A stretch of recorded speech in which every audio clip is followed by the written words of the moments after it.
im se svima, i malima i velikima, i bogatima i siromašnima, i slobodnjacima i robovima, dade žig na njihovu desnu ruku ili na čela njihova, te da nitko ne može ništa kupiti ili prodati, osim onoga ko ima žig ili ime zvijeri ili broj imena njezina.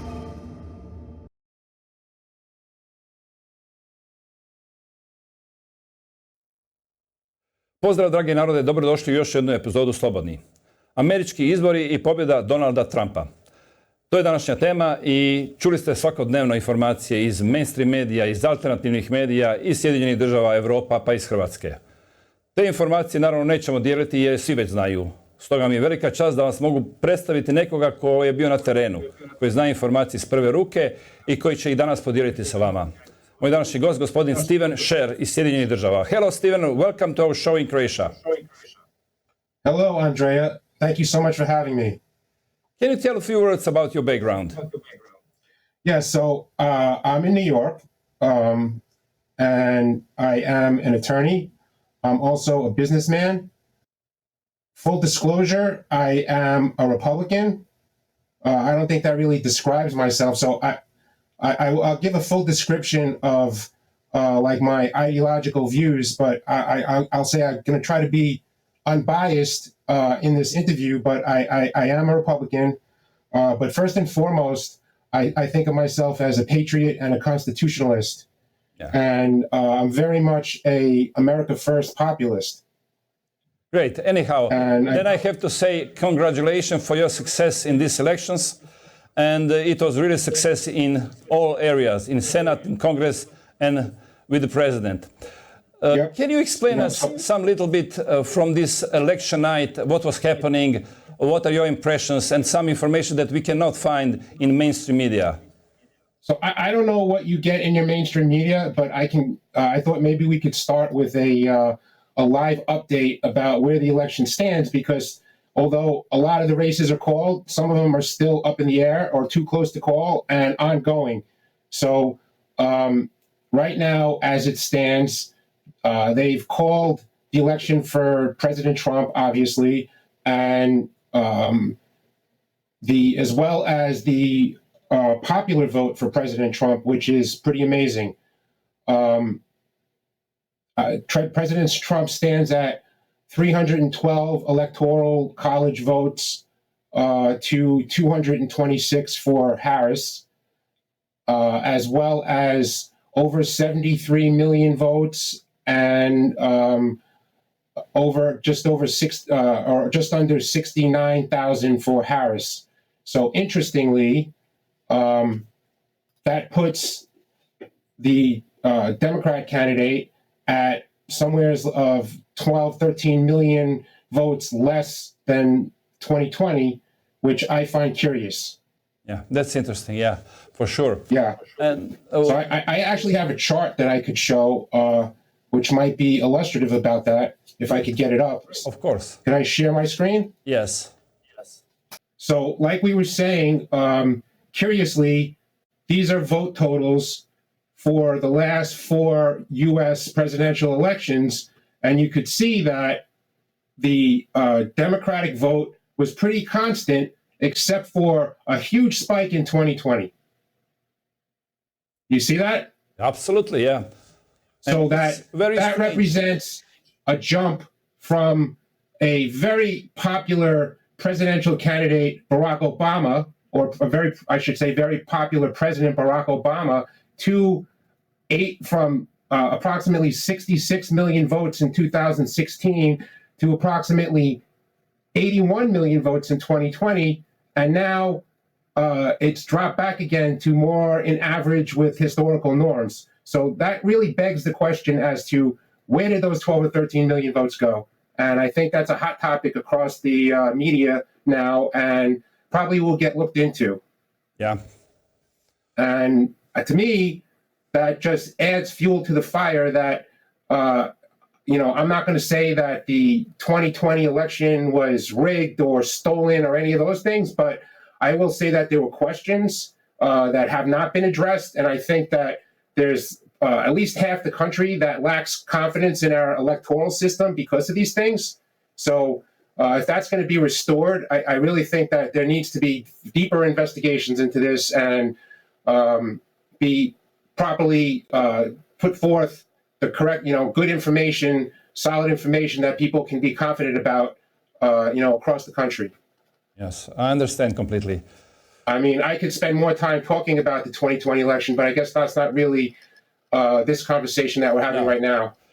So like I was saying, right now where we stand is 13 in the Electoral College, 312 for Trump, 226 for Harris, and that is a differential of a flip in Electoral College votes of 77 for the Republicans, which is pretty amazing. I think one could really refer to that as a landslide. And also, if you look at that in tandem with the results for the United States Senate, which Republicans now are leading, although there are still two races in Pennsylvania and Arizona, which are too close to call. But right now, Republicans are leading 52-46. And, if you ask me to guess, I think that those two remaining seats would be split, leaving 53-49. So that would be Republican control of the United States Senate. And you might see similarly in the House of Representatives that where we stand right now is 213 for the Republicans, 200 for the Democrats. There's still 11 toss-ups across the country. So I think that the current lead that Republicans have in the United States House of Representatives, which is 221 to 214, might shrink, but they're going to still retain control of the House and the speakership. Well, that's pretty much where we stand. Mm-hmm. That means that President Trump will have all power to implement all his policies. Theoretically, yes, that's the case. I know that there are already forces that I've read about that are aligning to be what I call quote-unquote resistance. Left-wing groups, progressive groups, ACLU, Public Citizen, over 100 groups are aligning to be resistance. There's also, as you might know, factions within the Republican Party that might prove to be resistance. So although there was a resounding victory for Trump, or that a clear mandate by the American people, it's not without obstacles. And what do you think? What is the reason that Trump won exactly? Why Kamala lost? So if you ask me, okay, there are a whole number of factors. One thing that people might be discounting is that there has been across the country a shift in the party affiliation. In states like Pennsylvania, there was a big shift towards Republicans. In North Carolina, in other states. So this is not like something that's new. This is something that really has been transitioning over the last 4 years.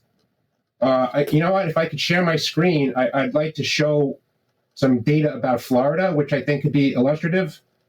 Yes. Okay, so if you see the Florida registration going back to 2017, when there were more registered Democrats in the state of Florida, to currently the Republicans having a over 1 million registration lead. Mm-hmm. So I just think this is kind of illustrative about the way things have been moving, in terms of party affiliation across much of the country. Mm-hmm. Does that make sense? Absolutely. And what do you think? The same thing happened also in other states? Yeah, so like I was saying, I know that there was a big registration shift in Pennsylvania. There was a registration shift in North Carolina, lots of different states. Yes. Okay, so there was a lot of, there's a lot to be made about polling. and the state of the polling industry. People say that polling is voter suppression means that it's not accurate. And I think a lot of the polling in this past election was not accurate. Case in point, the Saturday right before the election, there was an unbelievable poll that was conducted by the Des Moines, Iowa Register.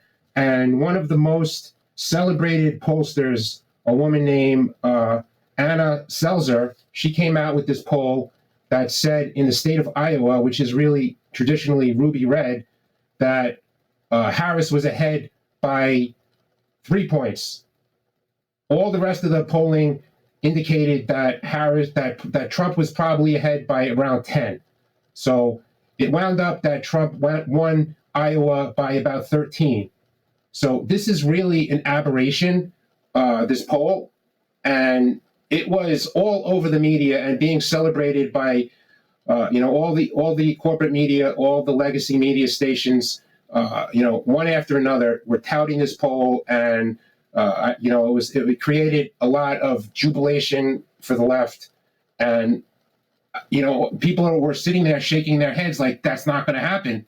There's no way, no how that Kamala is going to win Iowa. And like I said, it turned out that this was way off. This celebrated pollster was way off, and it wound up that she was off by like 17 points. It wasn't like a near miss. It was, catastrophic.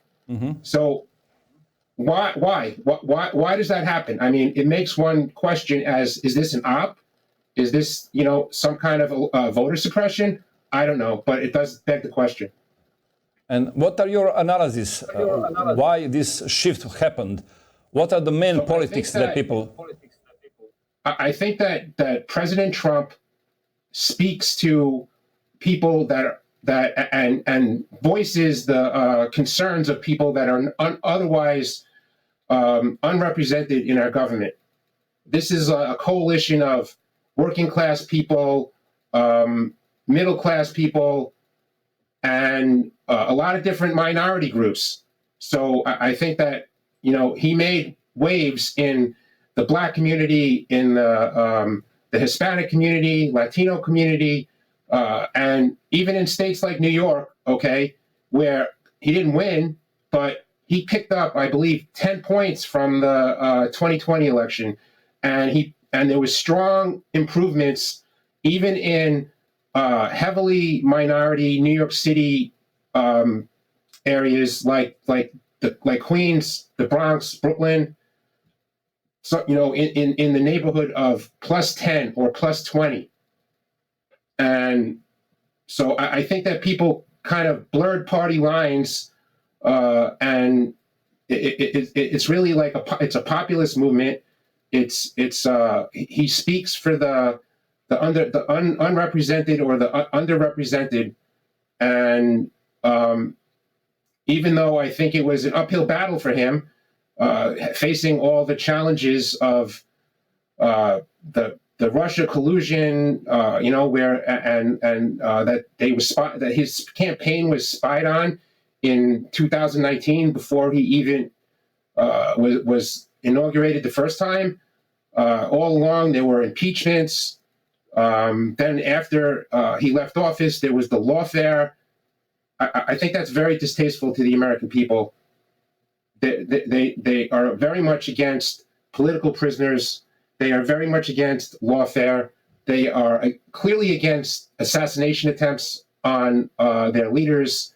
And, I think that there's the ruling authority in this country, the elite ruling class, if you will, are out of touch.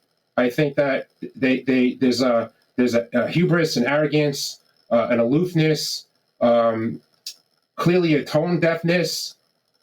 I think that there's a college, and I could consider I'm a lawyer. I have an advanced degree. I can consider myself obviously college educated, but I don't associate with that ruling class of college educated. I think that there's a lot of tribalism, and I think it's an echo chamber, and I think that they're not listening to the people, and this election shows that. And I think that all mainstream media, legacy media, were against Trump. But this means maybe that's another thing he faced as part of his uphill battle. I mean, what's that worth in kind as a contribution to the campaign? Where you could look at. I don't have a screen to pull up, but I can tell you that it's been studied, and the legacy media favored Harris something like 77% of the time. What they said about her was positive. And I think about 65, somewhere in the mid 60s, about Trump was negative. So, I think people distrust the legacy media. The approval rating of the legacy media is even lower than Congress, which is really historically low. If I'm not mistaken, Congress's approval rating in this country is somewhere in the range of, or in the teens. And I think that the legacy media might be single digits. That means they are losing power. You also... Let's hope so. Yeah. You also read some analysis about policies. Can you share with us? So I don't know. Are you referring? So I had come across a very thoughtfully put together essay written by British podcaster Constantine Kissin. And I'm familiar with him from a video that showed him arguing, I think it was about climate change before the Oxford Student Union. And the gentleman is just incredible orator and really is able to organize his thoughts and express himself tremendously. So I'm just looking at this piece. Is that what you're referring to? That's right. Okay, so it's titled, I'm going to put my glasses on. 10 reasons you don't see this coming. And I think when he's saying you, I think he's referring to Europeans in general. Mm-hmm. And he writes that for my British and European friends who are shocked and surprised, here are 10 reasons you didn't see this coming. Read this short post and then read the replies from our American friends who will confirm what I'm saying. And I, as an American, largely agree with pretty much everything he says. And so he starts with point number one, and we can address these things, as I go through the list. Americans love their country and want it to be the best in the world.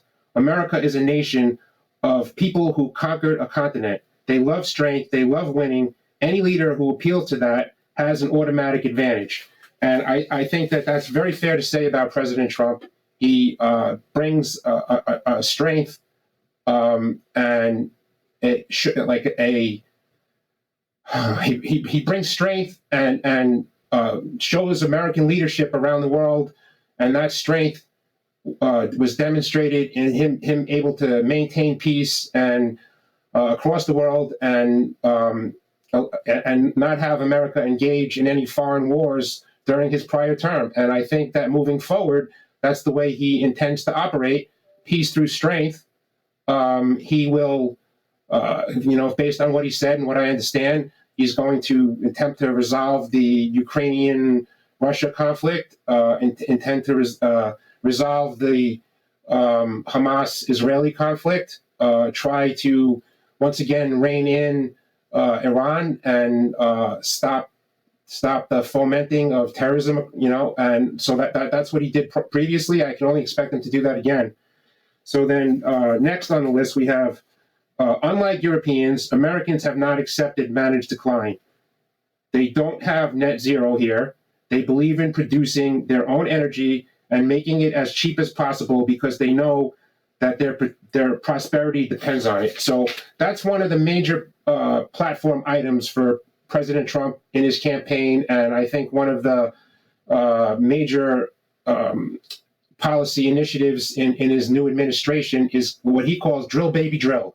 Mm-hmm. And he's going to reassert American dominance in energy so that we can be energy independent and don't have to worry about buying energy from other companies, particularly Russia, which I find baffling. That we could buy oil from Russia and yet somehow we're involved in like what one might call a proxy war.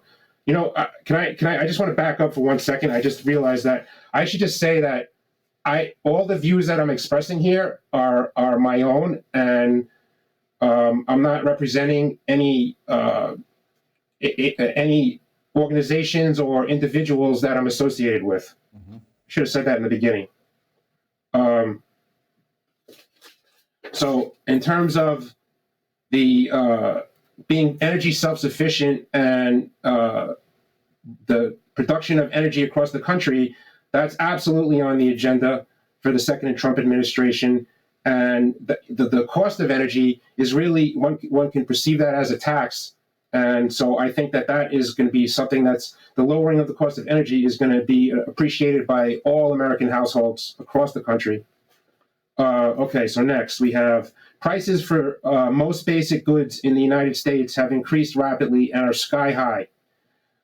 What the official statistics say about inflation and the reality of people's lives are not the same. And I think that's largely true. You see inflation expressed in a number by the Bureau of Labor Statistics called CPI.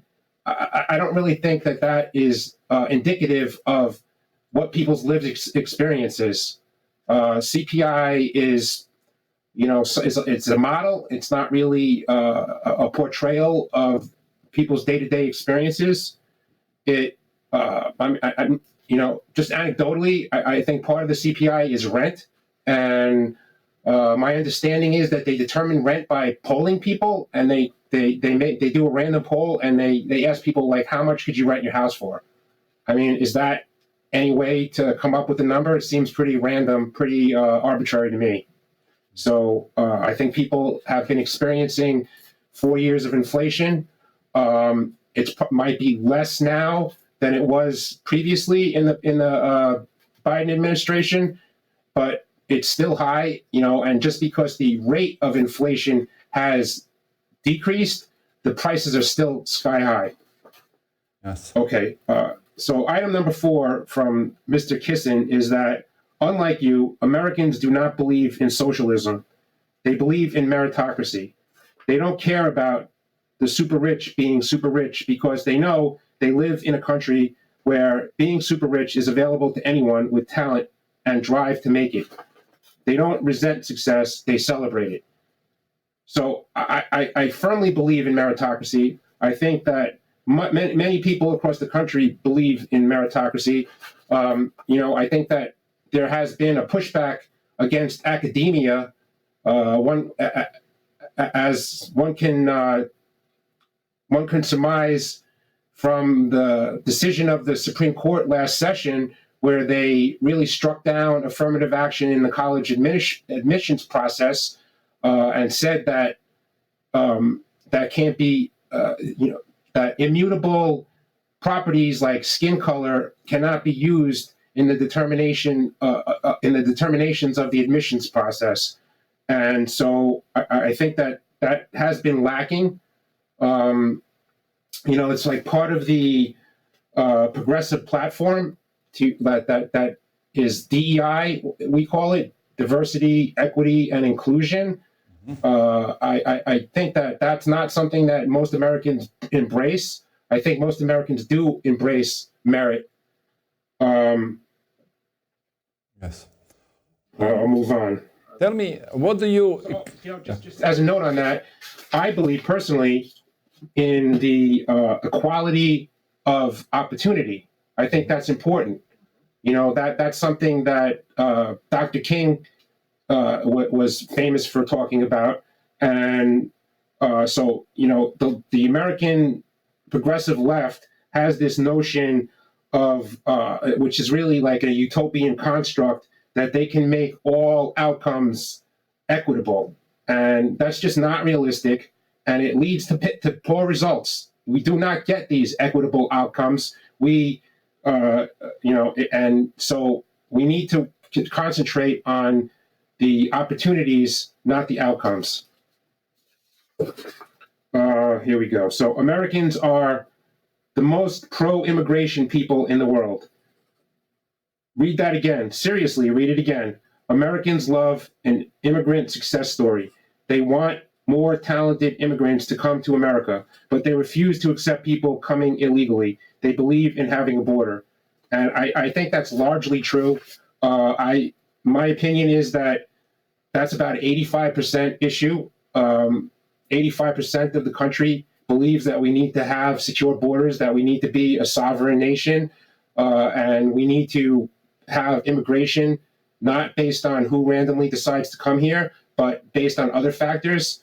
I recently saw a white paper by the Manhattan Institute, a think tank, a well-known think tank, and they had data that said any migrant that comes here that has less than a college education is going to ultimately be a drain on our national debt, and that's as well for any migrant that comes here that is over 55 years old. And they had a lot of factors and a lot of reasoning behind it.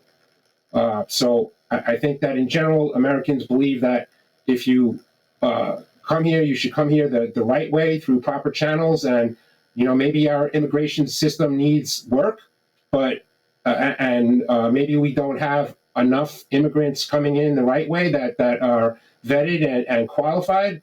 But the way that it's been happening for the last 4 years is dysfunctional and has led to a huge amount of pushback. And I think that's maybe one of the top 3 factors that cost the Democrats the election.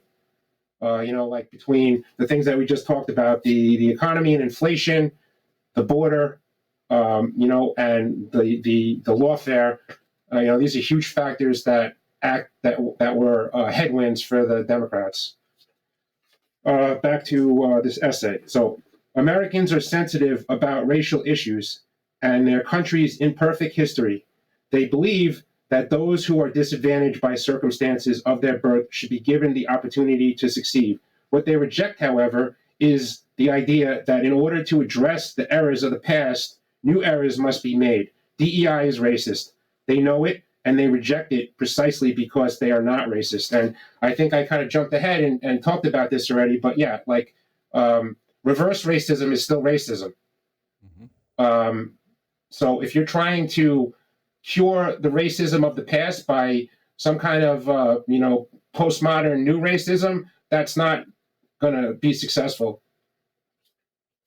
Yeah. Americans are the most philo-Semitic nation on earth.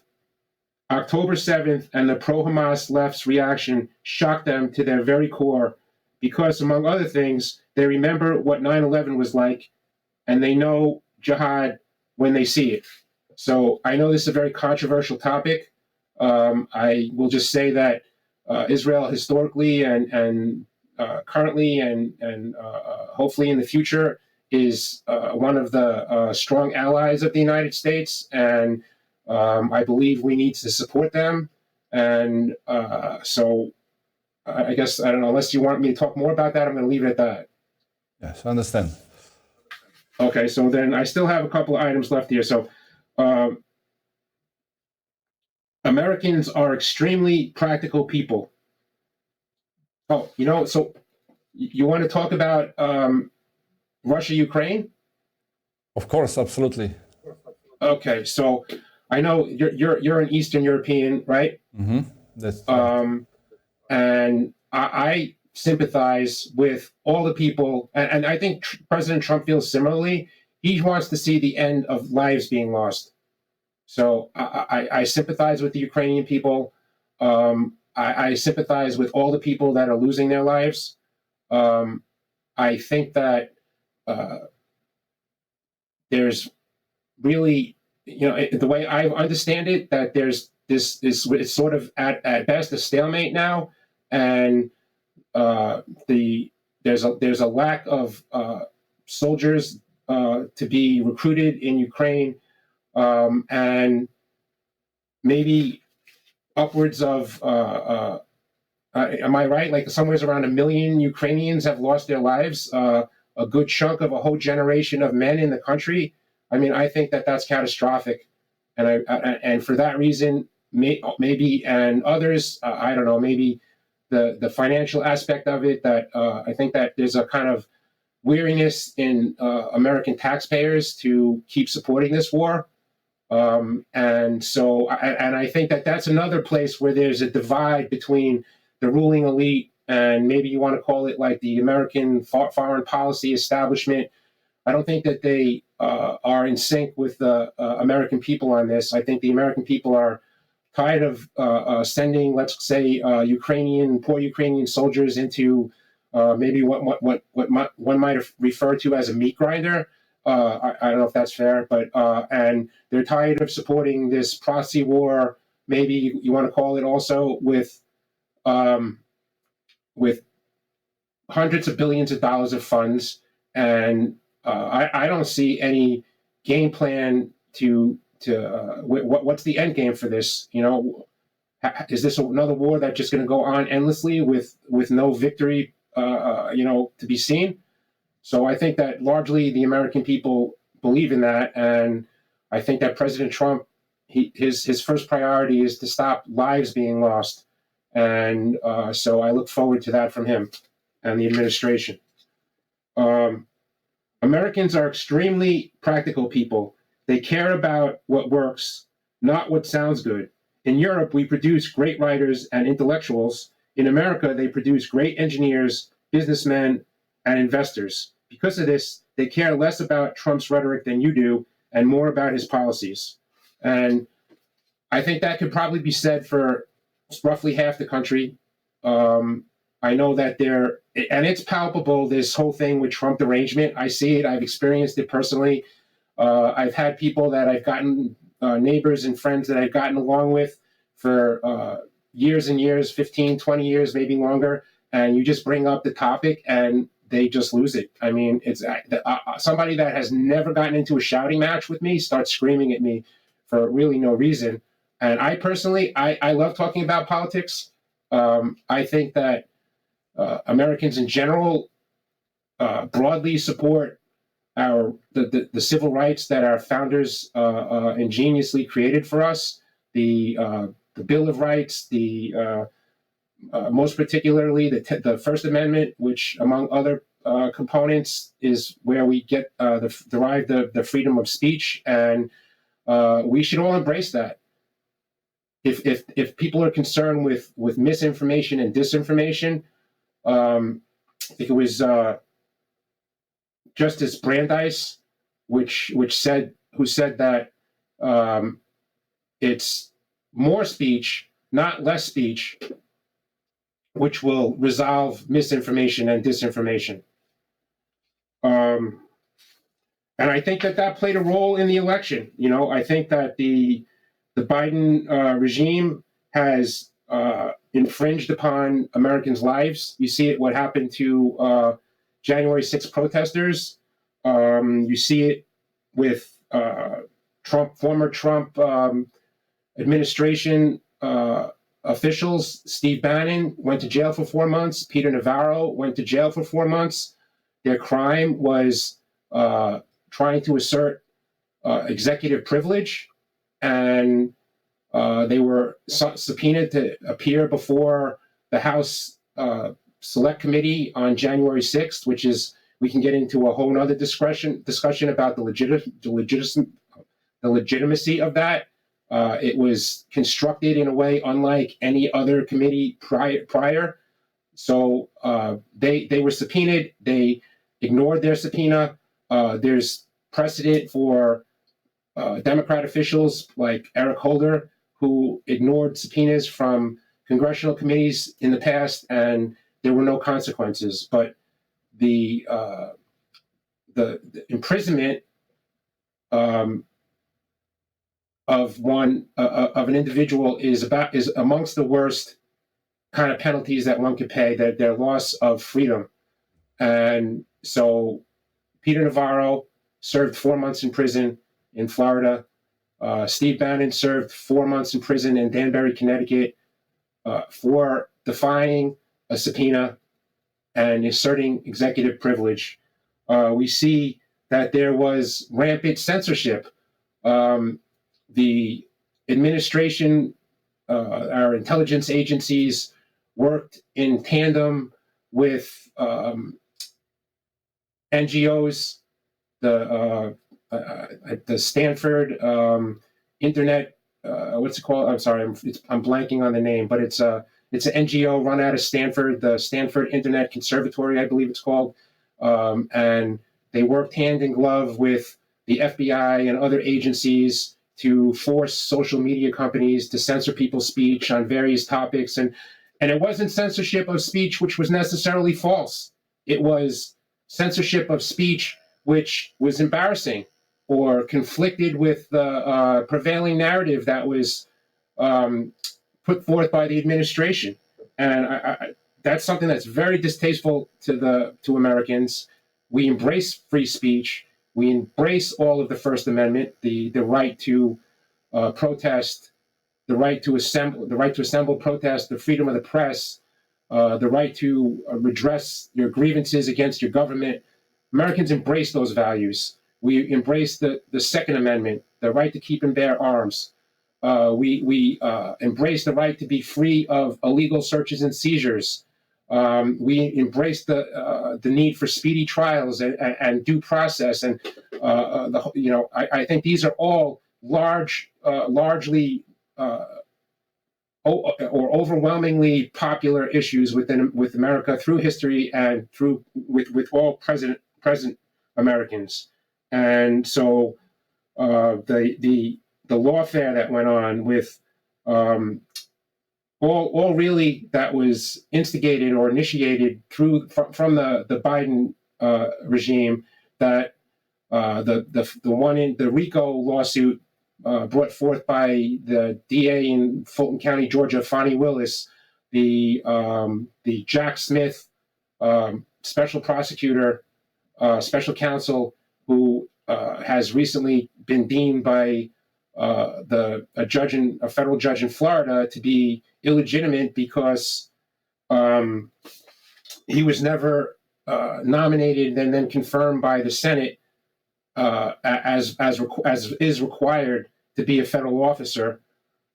So there's an illegitimacy about, and the American people understand this. There's an illegitimacy about all of these prosecutions, all these lawfare prosecutions. There was 4 indictments and 91 different counts, and requesting something like 700 years of jail time. This did not resonate with the American people, and it really kind of backfired or boomeranged, if you will. Yeah. Tell me, what do you think? What will be the first executive orders from the Trump? So I think that executive orders relating to immigration. So on the first day of office, soon-to-be former President Biden issued a slew of executive orders. If my memory serves me, somewhere in the order of 50 plus.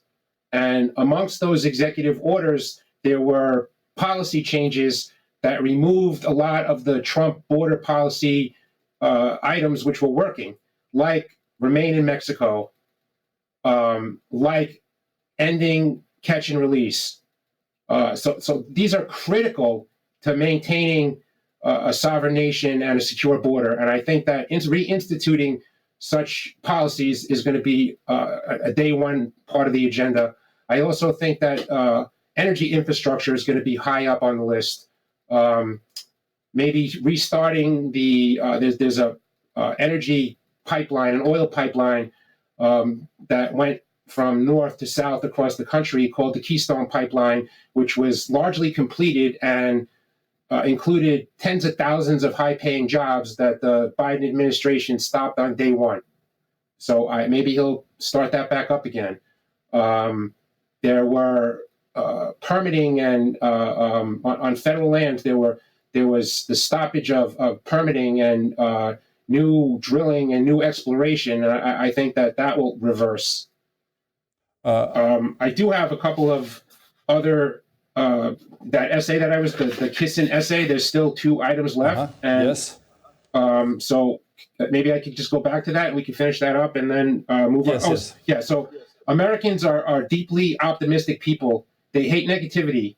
the woke view of American history as a series of evils for which they must eternally apologize is utterly abhorrent to them. They believe in moving forward together, not endlessly obsessing the past.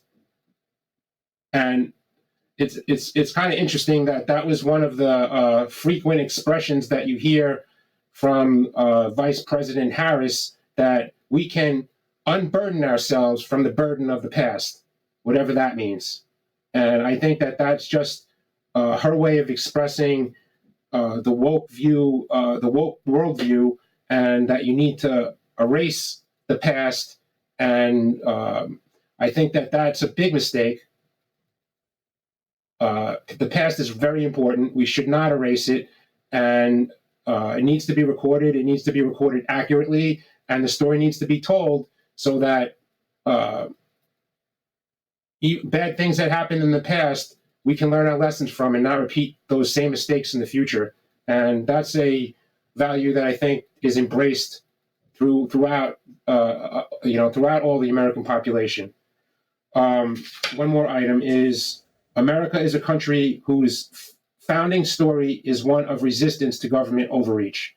They loathe unnecessary restrictions, regulations, and control. They understand that freedom comes with the price of self-reliance, and they pay it gladly.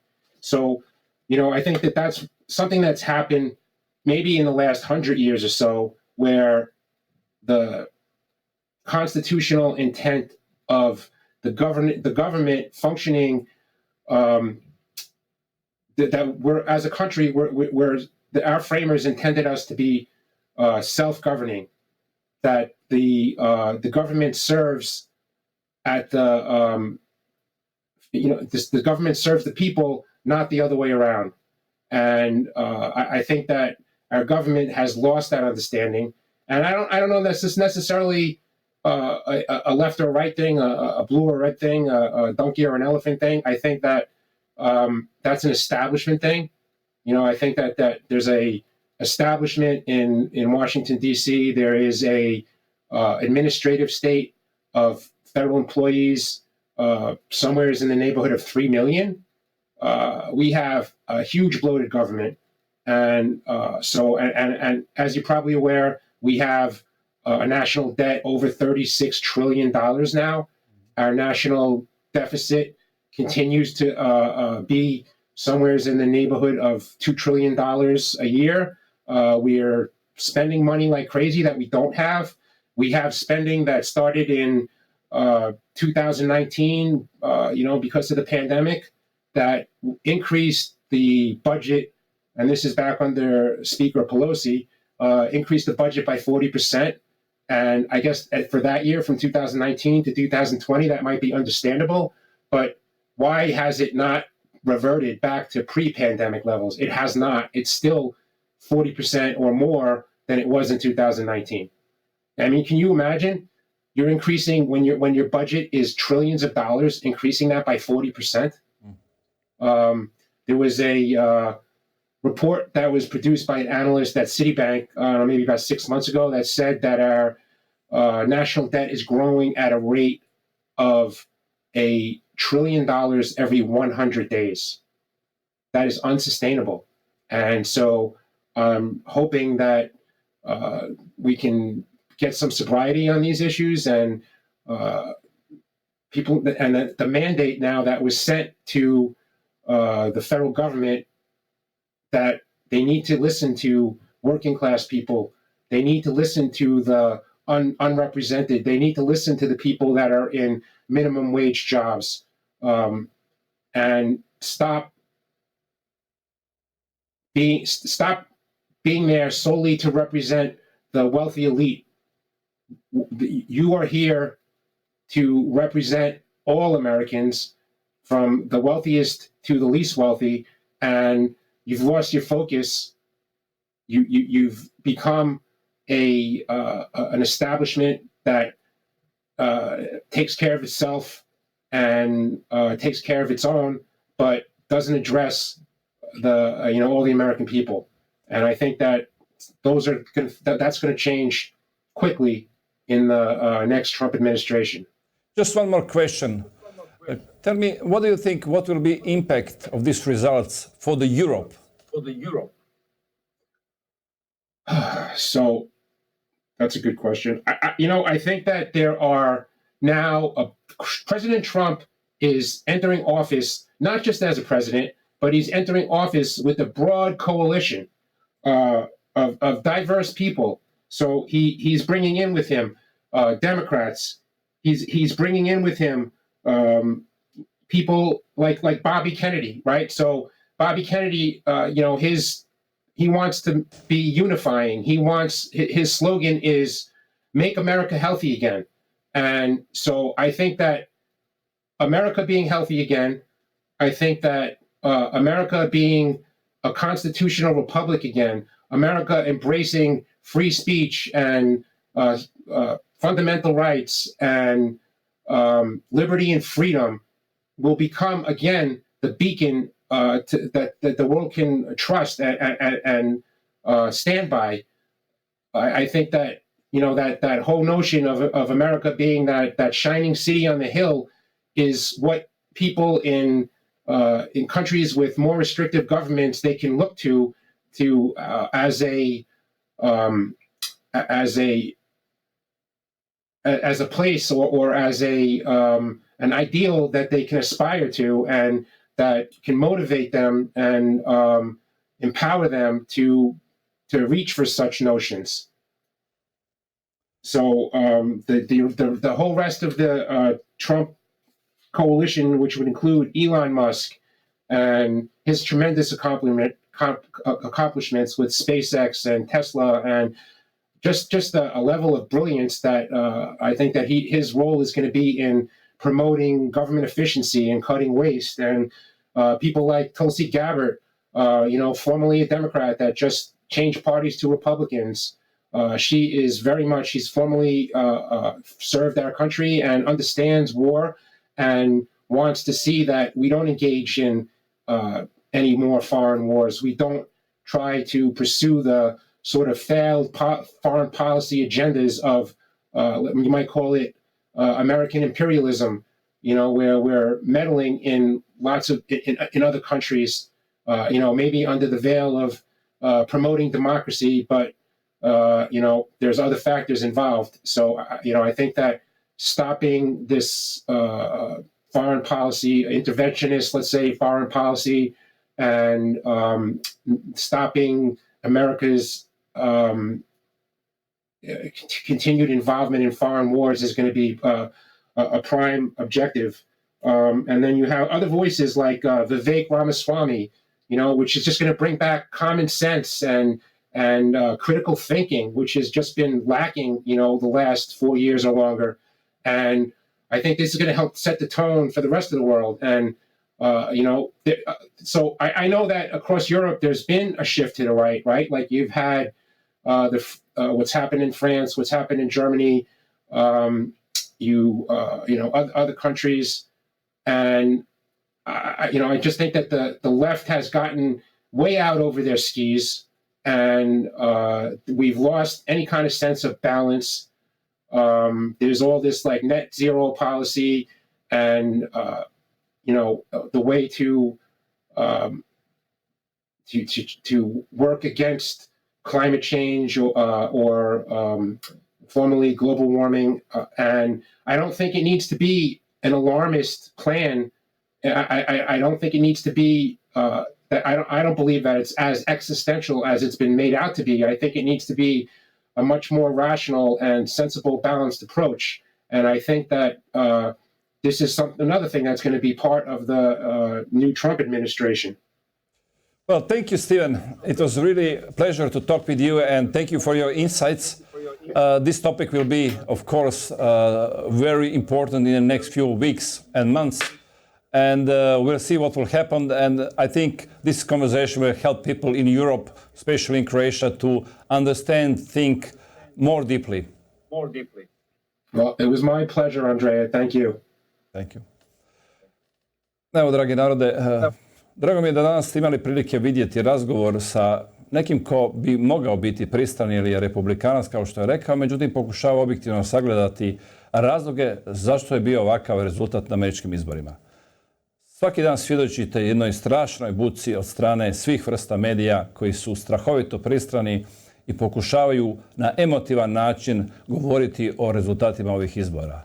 Oni koji ne podnose Trumpa to bez skrivanja pokazuju, bez ikakve mjere. Oni koji ga obožavaju također bez kritičkog razmišljanja ga promatraju.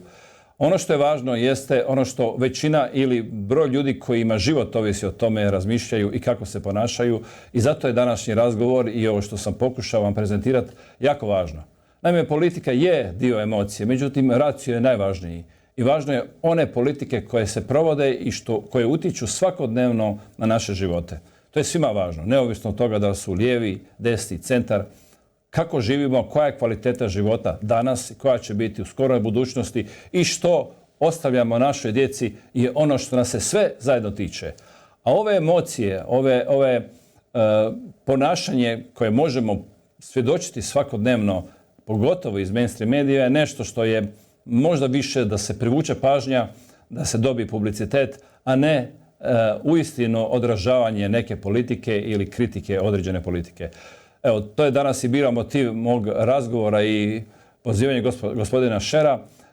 Ograđujem se ako je slučajno nešto se promijeni, jer u trenutku snimanja, a to je taman nešto više od 2 dana prije emitiranja ove emisije, ako se nešto promijeni, naravno, razumjet ćete to, ja nisam mogao napraviti uživo emisiju o tome, ali mislim da vam i ovakav način prezentacije novih događaja od ovog tjedna također može biti jako korisno.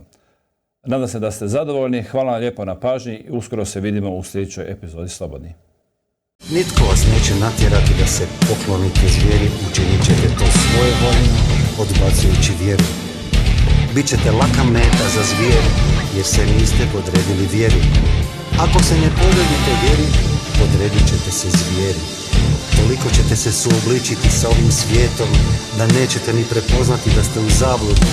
Biće to najveća demonska prevara ikada i pravedno zaslužena osuda nad nepokajanim grešnicima. Gdje su svi oni koji su nas liječili, zakletvom iz mrtvih prizali, svojom šutnjom ste nas izdali.